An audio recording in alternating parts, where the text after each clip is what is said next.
Maladie et guérison. Rien dans ce psaume ne fait allusion à la dédicace que mentionne la notice du verset 1. Ce silence prouve que cette notice n'est pas le résultat d'une supposition faite d'après le contenu du psaume. Elle doit venir de la main même de l'auteur ou de celle d'un de ses contemporains. On est réduit à des conjectures en ce qui concerne la dédicace dont il s'agit ici. Peut-être est-ce celle du palais de David. On a pensé aussi à la consécration de l'ère d'Aratma comme emplacement du temple.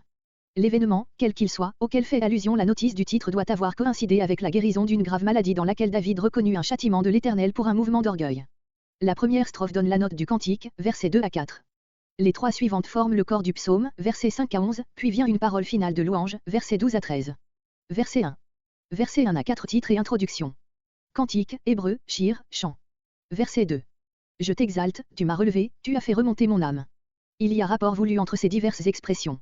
Si David a été tiré du sépulcre, c'est pour qu'à son tour il élève bien haut le nom de Dieu. Verset 5. Versets 5 à 11. Dans sa joie, David rappelle à tous les hommes pieux que Dieu aime à bénir plus qu'à punir. Versets 5 et 6, il raconte sa faute, sa détresse et sa prière. Versets 7 à 11.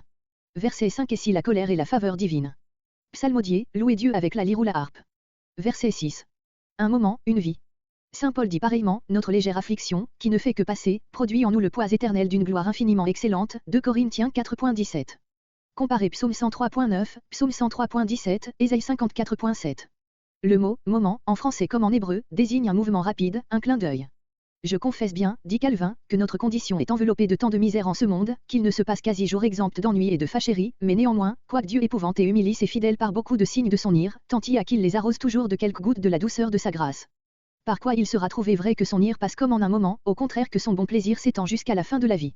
Combien qu'il convient encore passer plus outre, car ce serait un abus d'enclore la grâce de Dieu dedans les limites de cette vie caduque. Les pleurs viennent loger. C'est l'image d'un voyageur qui réclame un asile pour la nuit. Au matin, il se trouve remplacé par un autre tout différent. Comparez Psaume 126.5. Verset 7. Verset 7 à 11 orgueil et détresse. Pour moi. David a parlé d'une expérience générale. Il en vient maintenant à son cas particulier. Je ne serai jamais ébranlé. Ce sentiment de satisfaction, qui semble si naturel dans la prospérité, n'en révèle pas moins une erreur coupable. Psaume 10.6, l'homme se faisant un mérite de ce qu'il a reçu par grâce et remplaçant la reconnaissance par l'orgueil.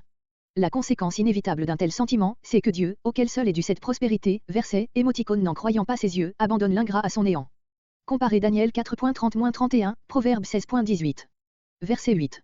Ma montagne, la montagne de Sion était pour David l'image de la stabilité de son règne. Verset 10. Quel profit.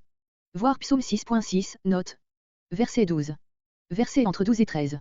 Action de grâce finale. À remarquer le tu 3 fois répété. David a appris à reconnaître que tout lui vient de Dieu. Le sac, le vêtement de deuil et d'humiliation, Genèse 37.34, 1 Roi 21.27. Verset 13. La gloire, mon âme, exaltée par la joie et la reconnaissance.